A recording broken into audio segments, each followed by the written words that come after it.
This episode of the Lonely Island podcast is brought to you by our friends at Maker's Mark. We are celebrating Women's History Month by recognizing the spirited women in our lives and remembering Maker's Mark co-founder Margie Samuels.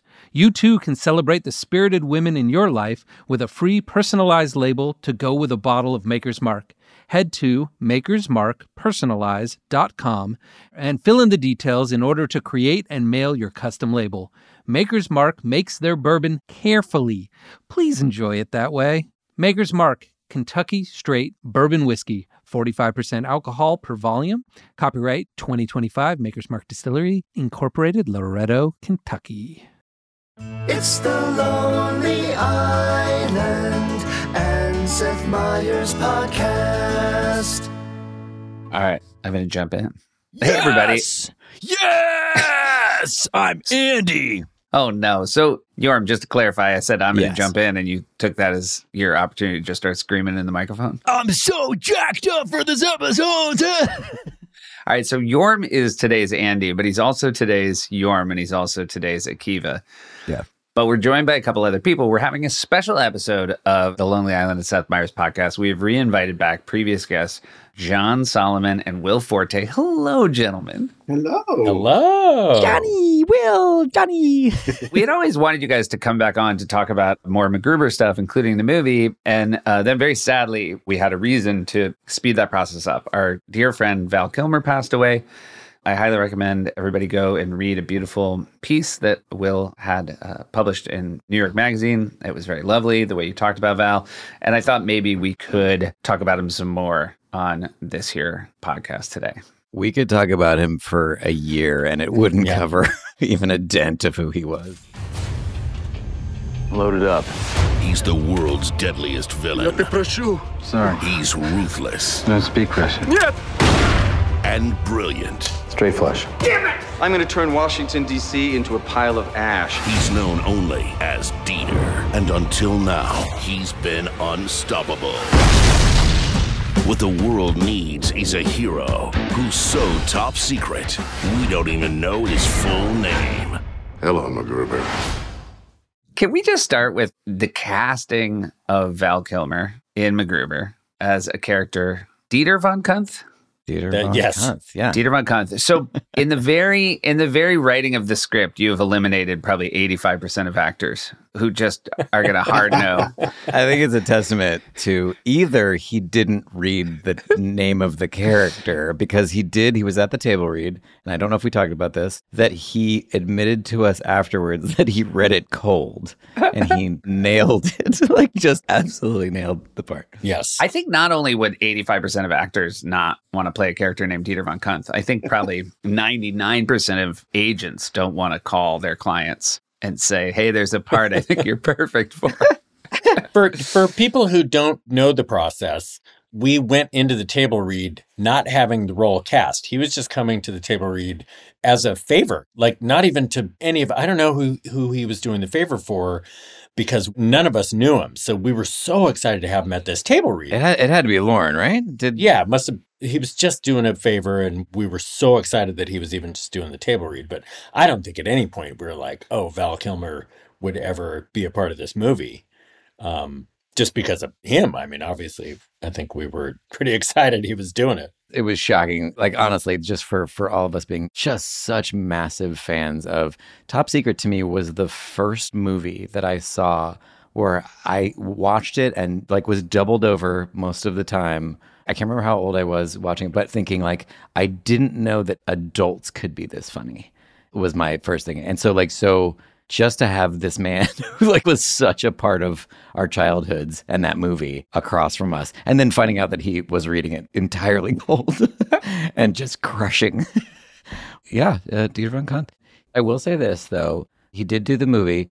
There was one joke though that he refused to do, which was that we did want to cut his penis off and shove it in his mouth. That was the one joke that he did not want to do. Yeah. I think now it's especially a good decision on his part. Like, I don't think anybody, I think it would be even harder to talk about him now had you guys made this poor person do this. I missed Top Secret, and I definitely saw Top Gun first. So to know him as Iceman first and then retroactively see Top Secret I mean, those are like two of his first, 3 movies? And he does the absolute opposite poles of what you think someone is capable of doing. Like, so deeply funny and so, like, heartbreakingly cool. Were those his first 3? So it was Top Secret, Real Genius, and then Top Gun? Top Gun? Yeah. At the time, he was telling his agent he would only do movies with Top in the title. Right. Yeah. And then Real Genius. It was like 2 for me, 1 for you. Well, it was originally called Top Genius. Right. Did he want you to change the name of MacGruber? He did. Yeah, we sucked him in by calling it Top Gruber Top. You know, you say, how do you get him at your table read? Like, that is one of the things Lauren delivers on, is he gets people, you know, Val had hosted SNL in 2000. I'm sure, like a lot of people, he had an incredible experience and then felt indebted to Lauren. And so Lauren sort of probably pulled the strings to get him there. And then Will, knowing you, I would imagine during the read of MacGruber at the table, you're having a million other thoughts. You're performing, you're probably overanalyzing how the script is playing, what's good, what's bad. Did you also give yourself space to be like, holy shit, Val Kilmer's crushing? I usually am in too much of a state of focus. Like I'll focus on maybe things that aren't working, but I maybe won't be giving credit to the things that are. It's like all the worry space in my head goes to the parts that are. From what I remember, the table read went pretty well, but like he was fantastic. Yes, it was hard not to acknowledge how great he was doing. For me, just because the nervousness that you have for how much energy we put into the script and how much we wanted this to work, obviously, for like, this is our chance to show that it can work, that it's going to be funny in front of an audience or a small audience. And I remember that nervousness of like, for everyone, is it going to work? And the moment he said his first line, I was just like, oh my God, like it's him. It's like, it's absolutely him. Like, we were iffy on other people. Like, it took us a second to like even figure out Ryan's character and blah, blah, like, and Ryan crushes it. And then to know that you're like, he's just reading it for the first time. But that is what you learn from anybody who's in Top Secret, which is the comedy MacGruber, is to play it like it's not comedy. Yeah. Which is, I think, very few people. You know, I think it's always the risk when people, even when people who are known as serious actors get invited to host SNL, sometimes they push it too far as to what they think comedy is. But he really understood the game, which is, I'll just play it super. What did he, I feel like he screamed something in the last scene, which is one of my favorite moments in MacGruber. Do you know what I'm talking about? There's some... Yeah. He screams something, but every single take he would do, he would scream and then keep his mouth open as if he was continuing to scream, but he stopped the sound part of it. So he'd go like, MacGruber!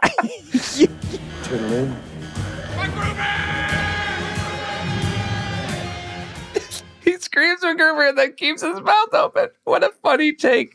Yeah, it's even a harder cut sound-wise. It's so awesome. He doesn't complete the word. He goes, I've seen MacGruber so many times, and yet there's something so off the wall about the way he does that. It catches me by surprise every time. Oh, God. You know what I mean? I always forget that he made that choice. Solomon, you probably were maybe more able to, at the table read, be judging how people were doing. Do you remember your bounce on what Val was like at the table? It was just the same thing that Yorm's saying, just complete like shock at how fantastically villainous he was, and just also how hard to figure out what was going on in his brain, which was so fascinating and funny. Every choice he made was just fascinating. His first line is open it. And I remember being like, wow, that was really good. Yeah. Those 2 words. Yeah. Just so much gravitas. Yeah. With all of it. And just like everything was deadly serious. He just like played it so real, all of it. Can we just talk like just for a second? Because I know we each probably have our favorite Val stories. Oh, yeah. Well, I can't wait to get into the behind the scenes Val stories. Oh, my God. Well, let me just tell you this. So in meeting him for the first time, I drove out to Malibu to meet him, and his door was open. He just wanted me to walk in. The door was open to his house on the Malibu coast, looking out over this beautiful, it's the beautiful sea, whatever, Pacific. And I go in the house, and he's on the balcony, and he's throwing something into the ocean. He's throwing these little chips or something into the ocean, and he's going, "Are you a king?" Are you a king?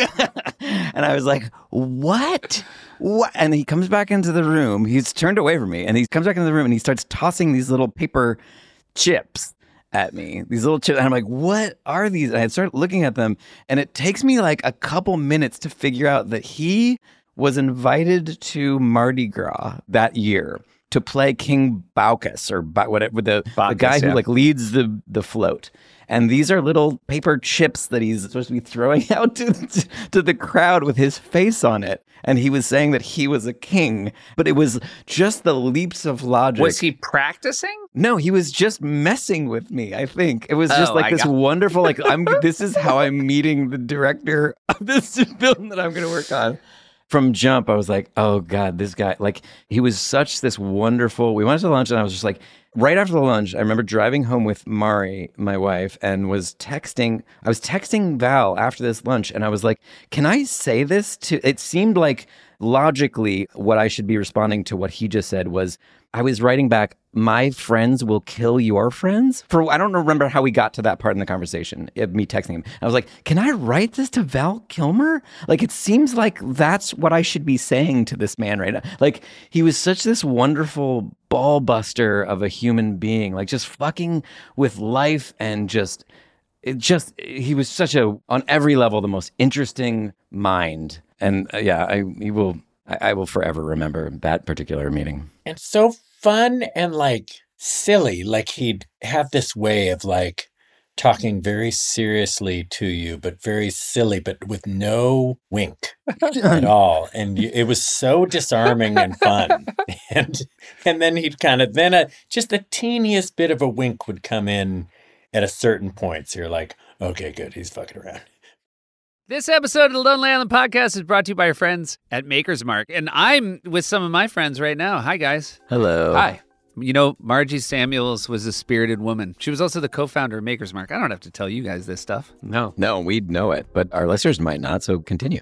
All right, well, in honor of Women's History Month, we wanted to toast some of the spirited women in our lives. That was my idea, actually. These guys were thinking about not doing it, and I was like, we should. Yeah, you are in many ways as trailblazing as Margie Samuels Yorm, and I've often said that. Well, I kept saying, I want to mark this day with Maker's Mark. And you guys kept saying, what does that mean? I was like, it means a toast, guys. Way to land the plane, buddy. Thank you. Thank you, Seth. I want to tell a story about a spirited woman I saw during the 50th. And I was a little bit lucky because I was there on Friday for some rehearsal action. And I got to watch the Close Encounters rehearsal with Kate McKinnon. And I feel it's the most I've ever watched an actor's process. Guys, I'm going to wrap this up. You too can celebrate the spirit of women in your life with a free personalized label to go with the bottle of Maker's Mark. Head to makersmarkpersonalized.com and fill in the details in order to create and mail your custom label. Don't forget to grab a bottle of Maker's Mark to go with it. Maker's Mark makes their bourbon carefully. Please enjoy it that way. Maker's Mark, Kentucky straight bourbon whiskey, 45% alcohol per volume. Copyright 2025, Maker's Mark Distillery, Incorporated, Loretto, Kentucky. Support comes from Vuori, right, Seth? Yorm, I am looking at you right now, and you are Yormori, which is what I call you when you are wearing incredibly versatile and comfortable Vuori clothes designed to look great beyond the gym, whether you're running errands, heading to the office, or meeting up with friends. And you know what I like about you? When you head to the office, you're also meeting up with friends because you work with your friends. I do, and I go to the gym right after the office, so it works great. It's very versatile. You know what I like? There's a short, the short that started it all for Vuori. Fitness versatility like you've never seen, Yorm. One short, every sport, ideal for fitness, running, and training, but also stylish and comfortable enough to wear all day. It's soft, Yorm. It's lightweight. You don't have to tell me. I'm wearing it right now, Seth. Yeah, I can tell. You got 4-way performance stretch. Moves with you, no restrictions. I feel it. Do you like your comfort and support built in, Yorm, or do you like it separate and every time you put on the shorts, you have to sew the two together? I used to like it separate, and then I grew up, you know? Yeah. So there you go. Built in for Yorm. Vuori's got that. Vuori is an investment in your happiness. For our listeners, they're offering 20% off your first purchase. Get yourself some of the most comfortable and versatile clothing on the planet at vuori.com/island. That's VUORI.com/island. Exclusions apply. Visit the website for full terms and conditions.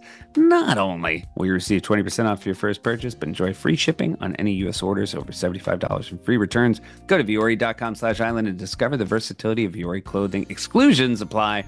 Visit the website for full terms and condition. Do you guys remember when he first showed up on set and was just visiting, and he was dressed in this like all white linen suit with like a bolo tie, and I can't remember what he was wearing, but I was just like, this man is amazing. Like, it was just his day off and he like wanted to come visit us. There's just the level of dedication and fun. And there was a million of those stories. I reached out to my friend Dave Stassen, who's a really talented writer in LA. And when we first moved in LA, late 90s, it was just so exciting. Anytime anyone saw a famous person, none of us were in show business yet, but he was working at the Chateau Marmont and basically the kind of guy who would go out and help you unload your luggage. And I remember he came home and said, Val Kilmer and his assistant pulled up in like a Volvo station wagon, and he was staying in the farthest away bungalow. So it was a long walk for anybody who was carrying his luggage. And he said it was just filled with like so many bags and so much junk. And he said, what do you need out of the car? And Val said, I guess bring it all. And then he said there was like 100 loose tennis balls too. And so as a joke, Dave said, you want the tennis balls? And Val goes, yeah, I might need those. And so Dave said he had to make like multiple trips, like holding his shirt open with just loose tennis balls. And he said by the time he got to the bungalow, Val had taken... it was a 2-bedroom bungalow. He had taken the mattresses off the bed and built like a mattress fort in front of the fireplace. He was like the speed in which this guy was crazier and like more memorable than anybody else. The best. Oh, he was nothing but memorable. Oh my God. I also, there's a place called, I think it's called the Artichoke Cafe in Albuquerque. I don't know if you guys remember that restaurant. Yeah. Yeah. Oh, yeah. I remember that place. We went there a lot. But we went to dinner there with, I remember Lauren and Val, and I remember it because my wife's from Albuquerque. And so we go back. And so I've eaten at that restaurant since with like my in-laws and people I love, but I'm always acutely aware that this is 1,000 times more boring than the time I was here with Val Kilmer, who brought all these photos of his ranch in New Mexico and was just with like these beautiful photos. He's like, yeah, it's like 75 acres. IRS, I think, might be taking it away tomorrow. Like he kept, like he was like the amount of like incredible land and deep tax trouble he had, and he was talking about it. Didn't seem like his heart rate went up at all when he discussed it. No, I think that was like Jorma, you've been there, right? Yeah. Wait, did you guys come with me to visit it? I didn't get to go. You were there before we got out there. I think maybe just me and Mari went, and it was this awesome place. And like it had buffalo on it. Like it was so cool, but it was 6,000 acres. Oh, there was a 6-mile river running through it. Like it was just this crazy. So yeah, it was unfortunate that he had to, because I think he wanted to like, really make it into an artist's compound. Usually when you have that much land and you want to turn into an artist compound, that's usually a dead giveaway that the IRS is about to show up. Now, you wrote about this, Will, but I do remember that you thought he was maybe going to stay with you for a couple days. Yes. This is after MacGruber. It was after MacGruber. He was about to sell his place in New Mexico, and he was having a dispute with his landlord. And so he said, looking for a new place in Malibu. Can I stay with you? I was at a party at his place, the place he was leaving, probably on a Saturday. And he said, yeah, can I stay with you till I get this place? I think it's, probably Thursday or something. I'm pretty sure he set a date because I had in my head, this is just a couple days. There was an end Which date. wouldn't have been a deal breaker anyway, but it was very easy to just say, oh yeah, of course. And then he shows up, and the first or second day that he was there, his assistant, Jamie, showed up with 2 huge duffel bags filled with books. And I was like, ooh, this is Books is the funniest thing. a bad sign. Maybe Thursday is not going to be the end of this. Yeah, and it ended up being 2.5 months. And we weren't there together at the same time the whole time. Like he'd be in and out, I'd be in and out. But I mean, we were there for a good chunk together. And it was just so much fun coming back. And Okay, well, there's a couple of things I want to ask you about. okay. Because I remember you saying that I felt like he like pulled up in like a purple Porsche. I feel like that was like the car that he was driving at the time. I don't remember if that's true, but it certainly was he was driving when I first met him.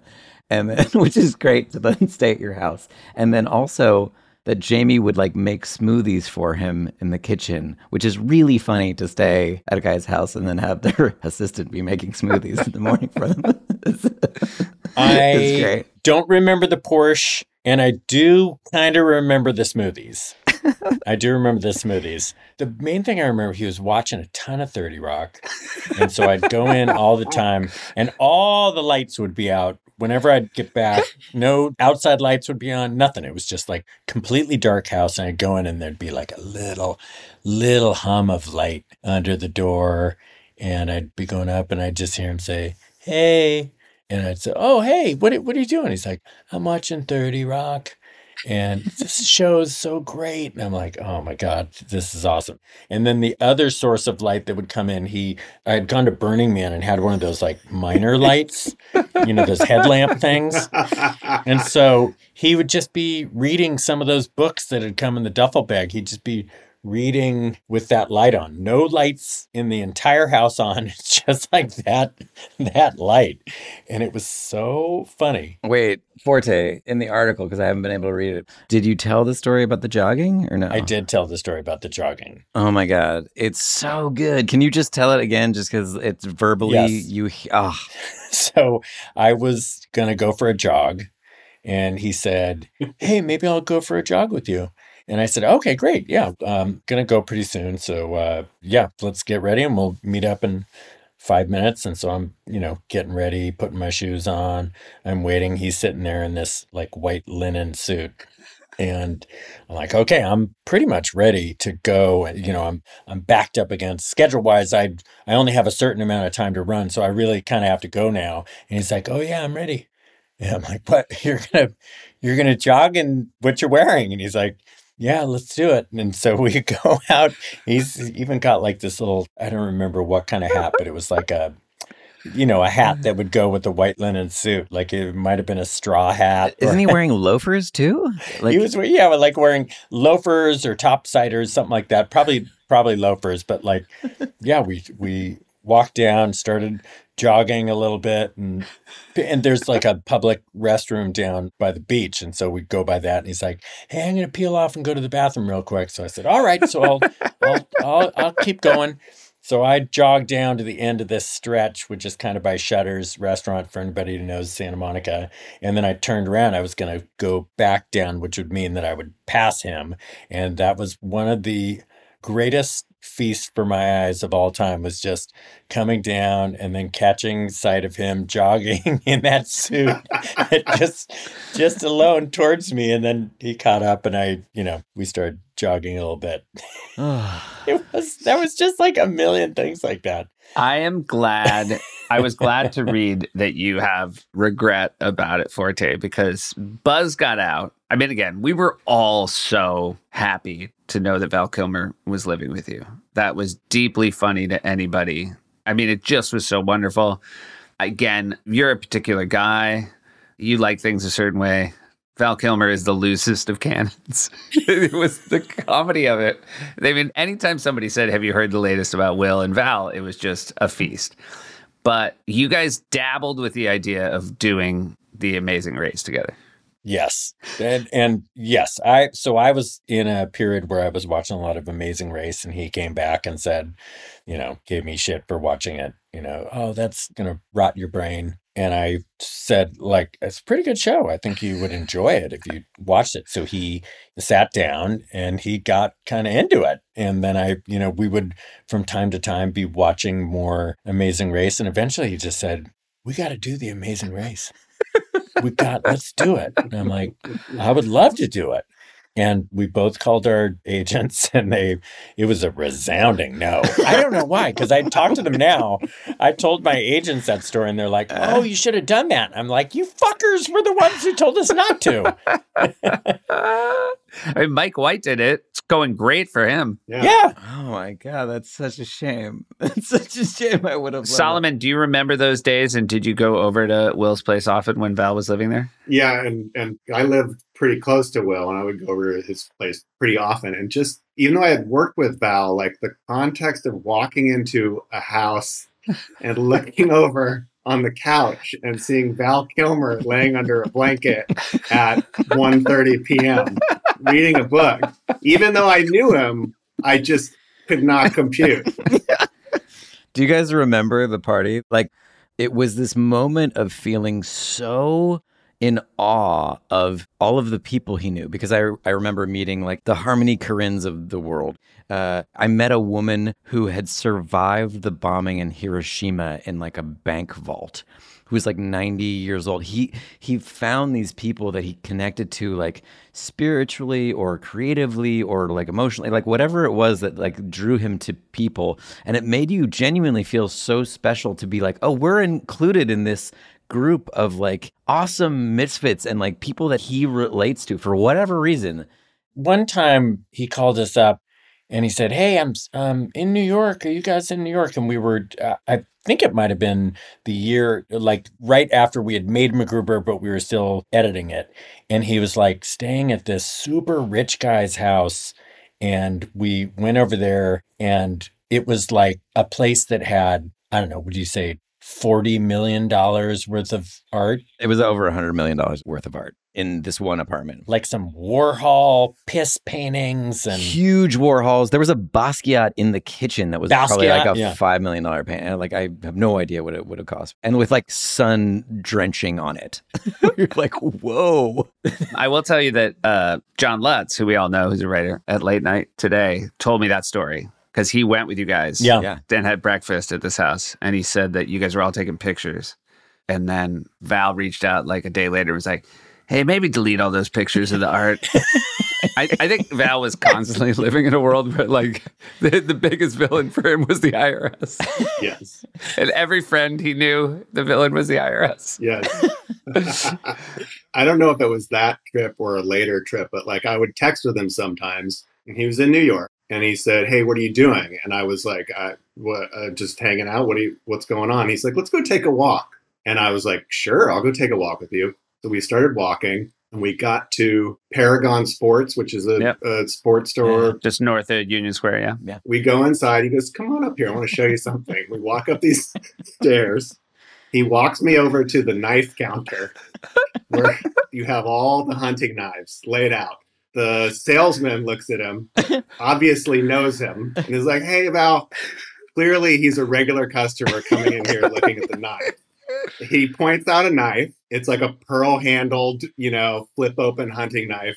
He goes, let me see that one. And the guy pulls it out, kind of makes small talk with him. They're obviously buds, and he just gives it to me. He goes, feel that. Feel how heavy that is. He just, is appreciating this knife, and then we put it away, and he just loved hunting knives. And then we kept walking. And after we got to the end of the walk, he's like, okay, I got to go. Here, take this. I don't want it. And he gave me a $50 Paragon Sports gift certificate card. And I still have it. Like, I'll probably frame it. Support comes from Acorns, right, Seth? Yeah. And hey, Yorm, you know what each month is. So if I said, what month is April? You would immediately say it's January. Financial Literacy Month. Oh. You thought April was January? You know what? Actually, can I tell you something funny? My brother recently was like, this is like 5 years ago, was like, I don't even know the months in order, dude. And I was like, what? Your brother doesn't know the months in order? I don't feel like I'm salting him out too much. He was like, I know most of them. And then I get to like September and then I'm like, November? And I'm like, oh, I don't know, man. I don't think this is something you should be proud of. Well, this is actually going to tie in nicely with the ad, because here's the thing about Acorns. Acorns Early is a very helpful way to teach your kids about money or money lessons you learn too late in life. Now, obviously, with the Taconis, they needed one of these for the months of the year. Yeah, well, that's just a calendar. You know what I mean? Like, there's already an app for that. But this Acorns app is something special. It's a perfect time to start teaching kids value money. Acorns Early makes it easy with their smart money app and debit cards for kids. I know in your house, it's probably the same as ours, Yorm, but you can't just hand your kids money. You have to, make them earn it. You can try to make them earn it, but they still get allowance regardless. So it's really like, how do you do that? Acorns Early's Chores Tracker teaches kids that hard work pays off. Yorm, real quick, just because now I have my doubts. What comes after October? November. All right, so there you go. No, I didn't say I had that problem. But then I kind of thought maybe you were projecting. Sometimes when people are embarrassed about something about them, they pretend like it's about a different person. There's no one I can think of that does that. Okay. If you're ready to help your kids grow money skills that will last a lifetime, just head to acornsearly.com/island or download the Acorns Early app to get started. Sign up now, and your first month is on us. Acorns Early card is issued by Community Federal Savings Bank, member FDIC, pursuant to license by MasterCard International. Terms and conditions apply. Monthly subscription fees starting from $5 per month unless canceled. Support comes from ExpressVPN, right, Seth? Yeah. All right. So here's the thing, Yorm. Going online without ExpressVPN is like not having a passcode on your phone. It's psychotic. It's psychotic. You're psychotic. You're being psychotic. Yeah, big time. You're making it insanely easy for anyone who steals your phone to also steal your whole digital life. It's almost like you want that to happen. That's psychotic. Every time you connect to an unencrypted network, cafes, hotels, airports, your online data is not secure. Any hacker on the same network can gain access to and steal your personal data. Passwords, bank logins, credit card details. Yorm, I bet you're the guy. Don't take this the wrong way, Yorm. I bet you have the same password for every account. No, I switch slightly every time and then I forget what the password is. Gotcha. Yeah. So here's the thing. It doesn't take much technical knowledge to hack someone. Just some cheap hardware is needed. A smart 12-year-old could do it. Your data is valuable. So I like using ExpressVPN because, look, there's a lot of times where I'm in my local cafe because, you know, I like to hobnob. Yeah, you get out there. And my cafe, I'm not going to name names, is populated with smart 12-year-olds. And as we've established earlier in the ad, they can't be trusted. Oh, very true. So I see a smart 12-year-old. I'm using ExpressVPN.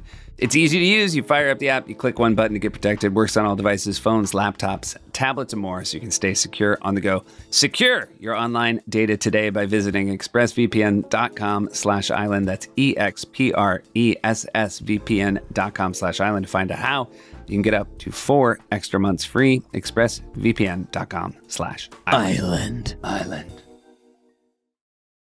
He was such a sweet dude. This is another story I told in that article, but while we were making MacGruber, I showed up one day, John and I drove in together, and he had this red plaid shirt on, like this kind of a hunter type shirt. And I was like, really, especially back in that day, that was just exactly the shirts I was wearing. And I was like, oh, that's a great shirt. I love that. John, that's exactly my style of shirt. And John said, yeah. And Val just like took it off, just immediately without even hesitating, took it off. It was the only shirt he was wearing. Then he's just sitting out there, you know, naked on the... Wait, he's naked? Wait. Not naked. From the waist up. Naked. That's how people describe it. Naked waist up. Just in pants, just hanging. And then we just continued talking, you know, it was like just... so him. He was such a sweetheart and, you know, knew all these super fancy people, but also knew just a bunch of people who weren't fancy and who were just like the most interesting guy with the most interesting connections. He could meet people anywhere and just like he was fascinating to talk to and fascinated in people. And he would lock in on you and just bore into you for information. It just was fascinating. He was fascinated by people. I think that's why he was such a good actor, because he would like study people. He was fascinating to look at as well. I mean, Val Kilmer is one of those genuine movie stars. Yeah. Where in the way that you said, you just can't get used to him, no matter how sweet and human he is. I mean, intermittently over the years, he would send me, you know, very nice text. And, you know, again, we've all been lucky enough to meet people who are incredibly well-known and incredibly accomplished. But I always sort of felt like I wanted to gasp when I got a text from Val Kilmer. Yeah. He was so magnetic. Yeah. And then to also be the kind of guy who was game to do MacGruber, you know, I mean, he did great stuff after as well. But like that to me was like, oh my God, this is everything you could possibly want. Do you guys, everyone saw the Mark Twain theater experience, right? Yeah. So amazing. My dad actually worked with him too on trying to figure out the one-man show and like turn the Twain thing into something else and for a while, and then didn't quite work out with them. But like my dad got to work with him too, and who's a theater director. But I do remember one of the two times that I saw, the first time I saw the Mark Twain show, there was a moment where there were teleprompters going. And I don't know if you guys were at this show, but at one point he's doing this crazy complicated, cool monologues and like stuff from the original books, but then also things he's written. And I look over and I see the teleprompter just start to go like just desperately trying to find out where he is. And it goes on for like 7 minutes of like, like desperately going back and forth, trying to figure out what it is. And then finally it settles down and figures out where but he was just doing like, I don't know if it was off the cuff, but he was like living and breathing this character. It was such a cool, cool thing. There's a very cool movie called Cinema Twain that captures Val playing Mark Twain, which is really, really special. Can I shout out a couple of, I think, lesser known Val movies that I really love? There's a David Mamet movie called Spartan that I love Val in so much. It's that great David Mamet where everybody's just, he's so flat throughout the whole thing, but you can't take your eyes off him.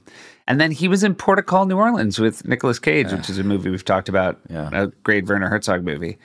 And I believe that it kind of opens the two of them together, and you're just so happy those two lunatics were in a cast together. I just realized when you said that Val was the one who he was like, hey, have you ever seen Bernard talk about chickens? And I was like, what? And he was like, yeah, just look up Werner Herzog chickens. And it's him talking about how much he hates chickens. He hates chickens. He fucking hates chickens. But look it up, and it's great. It's about how you can hypnotize a chicken, but and how unbelievably stupid they are. But it's a really funny video. By the way, when he was living at my place, it was right when he was kind of forming that Mark Twain show. So he would be constantly going through stuff, and he'd just come in just in character doing Mark Twain stuff. And it was so fun. And I actually got to go see the very first performance that he did, which was in Bismarck, North Dakota. Wow. And it was not ready.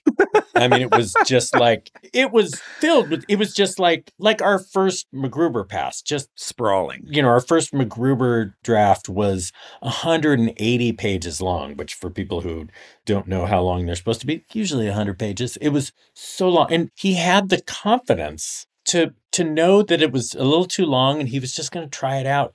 And it was so awesome because then I went there and people loved it. And it definitely was like long in parts, and he was able to, work his way through it. And there would be parts they liked more than others, but they were listening the whole time and responding, even during the parts where you're like, oh, I hope he hasn't lost him because they got kind of quiet. Then they would just roar approval so deep into it. He's just a mesmerizing performer and pretty fearless, It was really impressive to watch. I think that's what it was about him. But I've never seen someone so confident in like an emotional way too. But it was just this sort of bravery to be himself at all moments. And that's sort of what it made it unnervingly captivating to me, was just like, oh, he's just fearless. And you see it in that movie Val, that amazing documentary that they made with Jack doing the like you just rarely get to see somebody that is that confident on so many levels. But it's just his own being was out there and on display. Yeah. And then to get to see every step of that way, as he chiseled that into what it became, which he filmed for Cinema Twain. Why did he do Bismarck? Like, is that where Mark Twain's from or no? There was a convention. It felt a real connection to his Native American roots. And there was some kind of convention. I forget if it was a specific tribe, but he was out there to be a part of that. Gotcha. And I think it was also just, being somewhere away from a major media center. It felt like probably a safe place to try stuff out. I don't know the answer to that, but that would be my guess. Speaking of that, Thunderheart. Another movie. Oh, yeah, so good. Of Val's that I love a great deal. And, we talked about this a little bit. Of course, he and Powers Booth were both in Tombstone. And I just remember once watching the two of them have a conversation. They were talking about it the way you used to talk about, like, if you had worked at a shirt factory together. It was just like they were being so matter of fact about it. And it was just, you couldn't believe you got to sort of stand next to it. And again, not to give away too much, MacGruber was not a big budget movie. And one of the cool things about when you have a Val, when you have a Powers Booth, guys who had been on those big things, like they just brought the same integrity day in and day out. They never had any errors about them. They never acted like big shots.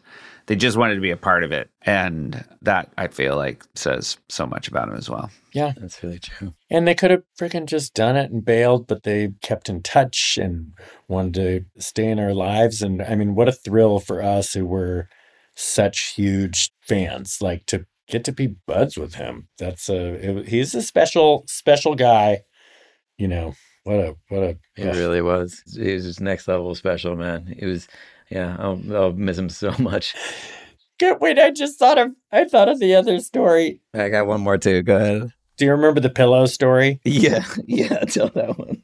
Okay, so while he was living with me, there was this stretch where I was kind of working during the week and I kept coming back. My kitchen was just like freaking smelled funky. I was like, what is going on here? Is there something in and I would open the fridge and there's nothing in there. I couldn't figure it out, but I was, coming home late and I'd have to go to bed and wake up early and go to a job or something like that. And finally, over the weekend, this smell had been going for like 5 days.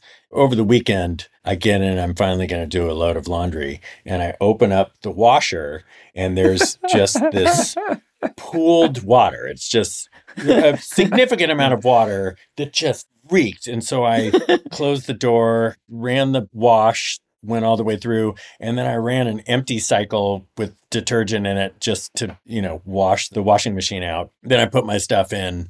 When that was finally finished, I opened up the dryer and there was this completely mildewed, still soggy down pillow that had clearly been so heavy that it just was thrown around the dryer and just disconnected the circuit breaker or whatever and just stopped.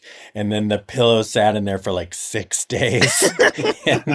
and that was the thing that was reeking up the whole kitchen. So I grabbed this pillow by one of the few places that didn't have a bunch of mold on it. And I brought it in and Val was on the couch and I'm like, Val, you know anything about this? And he's like, that's my pillow. And I'm like, yeah, I thought so. I thought it might be. Well, it was in the dryer. Didn't quite make it through. It's like, yeah. Okay. That's it was just a bunch of things like that. And then we just kind of moved on. Well, I don't think we really talked about it more. I didn't even know people wash. I guess people do wash pillows. So, God, it's so funny though that there was so little aggression to him. To push against him was to just sort of push air. Yeah. He wasn't going to fight you back. Oh yeah, the whole time he's saying, "Yeah, that's my pillow." It's smiling, yeah. You said you had another one, Yorm? Well, when he first got sick. And he came over and, it affected his vocal cords. And I don't think he could swallow. So he had to have this pump in his stomach. But he just fought through and he would speak in this very raspy, he fucking powered through. It was almost like it didn't matter to him. He just was going to communicate. But I remember he went over to his place that he was staying at. I think it was either his house or I'm not sure where it was. But he cooked us this whole taco meal. And I remember being he can't eat this. And he made us this whole meal. And it just meant so, it shocked me with the selflessness of that he just wanted to make a meal for people, one that he can't eat. And it was just, I don't know, it makes me tear up thinking about it. But he was just this really generous dude. Yeah. There's just so many levels to him. Constantly giving gifts.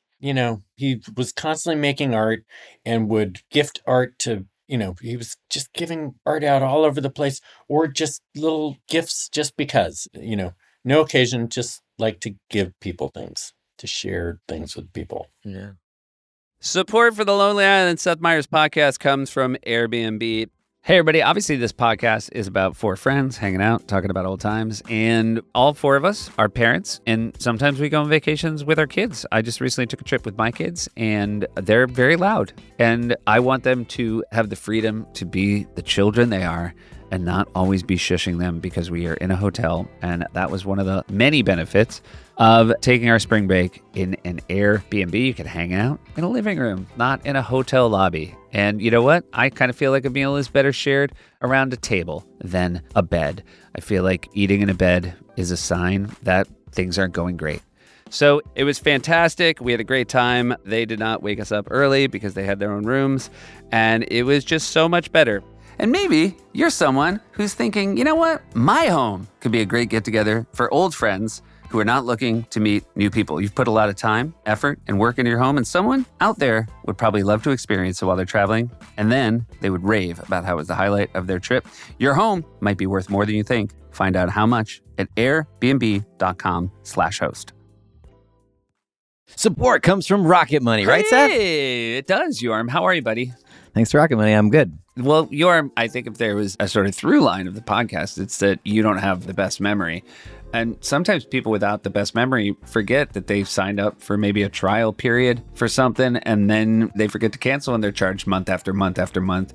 The subscriptions are there, Yorm, but you're just not using them. Guess what percentage of people have at least one paid subscription going unused each month?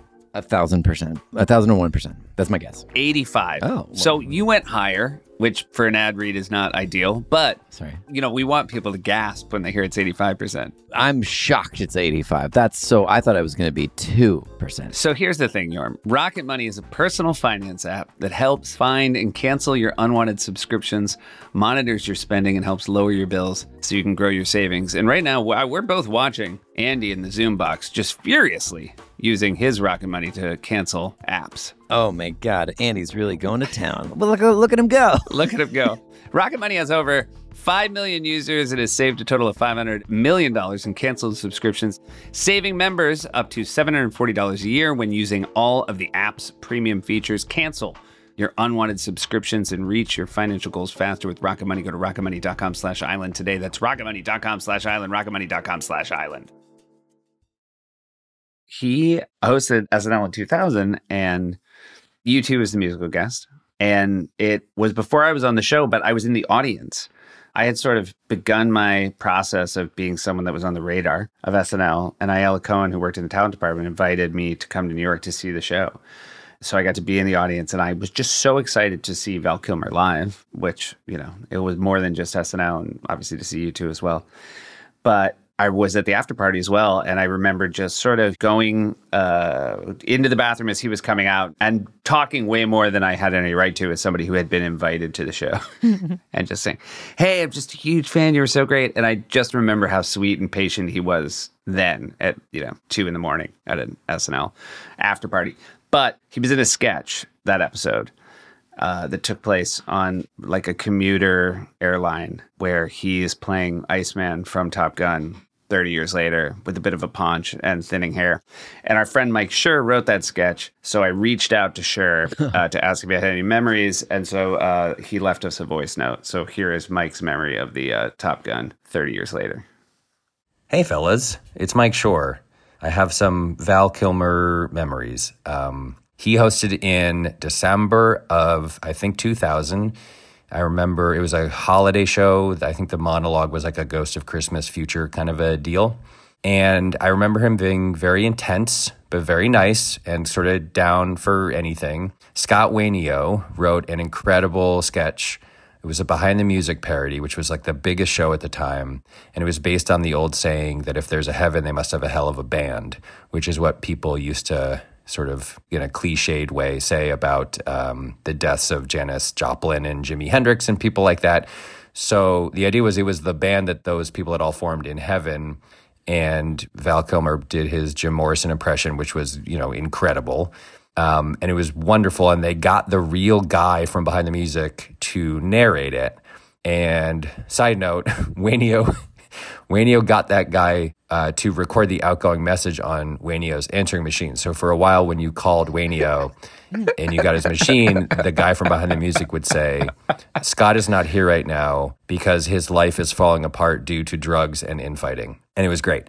Anyway, Robert Carlock had a great idea for a sketch, which was, it was like 25 years after the events of Top Gun, and Iceman had retired from the Navy and was now flying very boring commercial flights for Delta.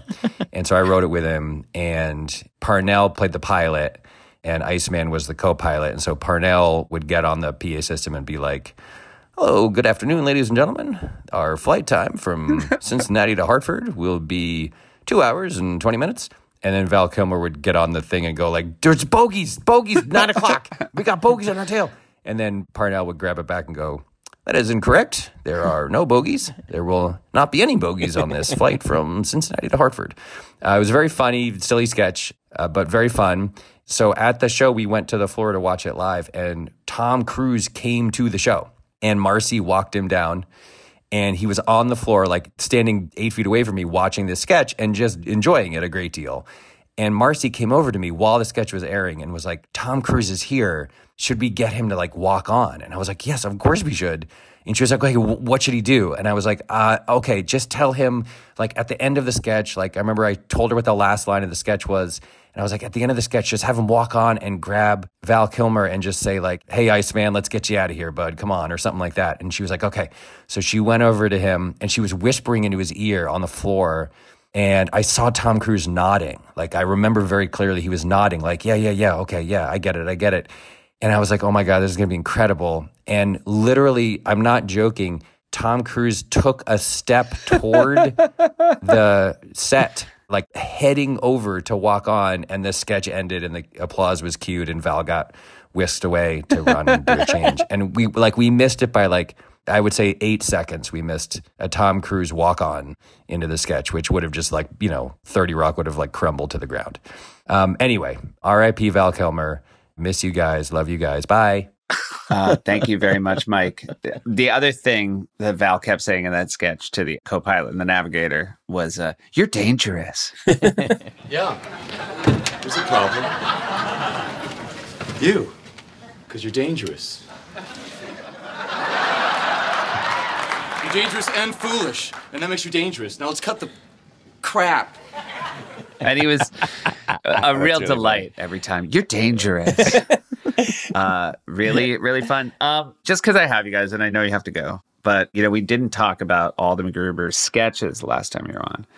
And maybe to me, the perfect MacGruber 3-parter ever is the Charles Barkley MacGruber, which I don't believe we talked about. Did we? I don't know. Did we? I don't remember. My brain. It was like later in the run. I mean, no disrespect to the other MacGrubers, but that is for sure my favorite. I'm glad to hear that. That one is? Yeah. I feel like that and Financial Ruin are maybe my 2 faves. I love Barkley. I love him. I mean, Barkley's great. He's so funny. He was so funny in it because he's like a very patient person putting up with your sort of like latent racist tendencies of MacGruber.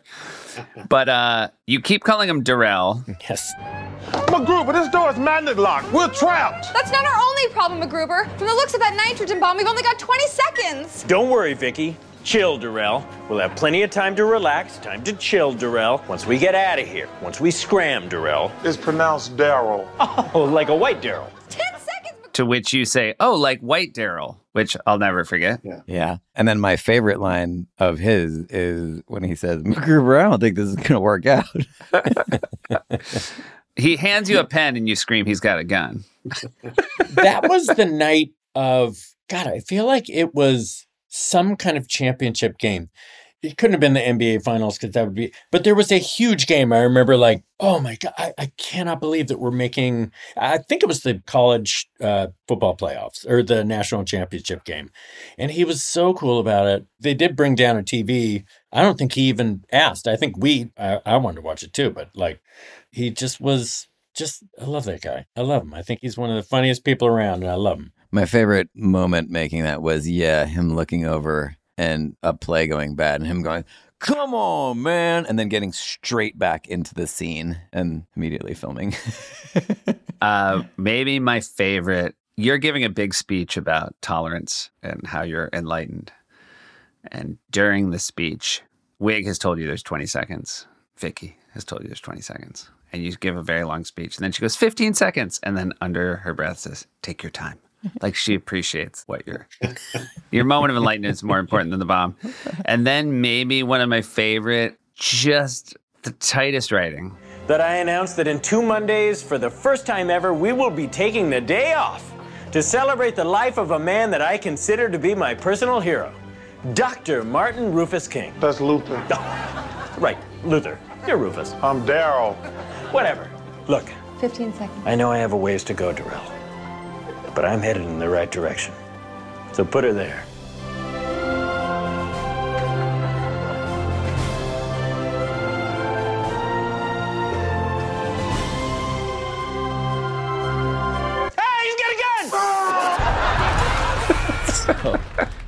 So dark.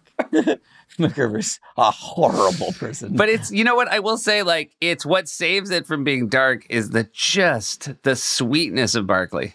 No, totally. The Daryl he is in this sketch really does believe that MacGruber's going to turn it around. Yeah. And he seems rather earnest, yeah.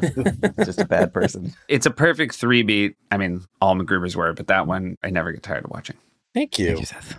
Well, it was really nice to have you guys join us for this one. Yeah, it's nice talking about him. He was a great guy. Loved his kids. Yeah, his kids are really phenomenal people. You know, I got to spend a lot of time with, not a ton of time, but, you know, Jack would come over, his son, and they had a really special relationship.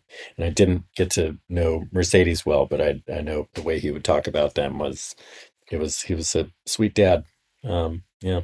Rest in peace, Val. Rest in peace. Rest in peace. It will definitely be missed. Thank you guys for making...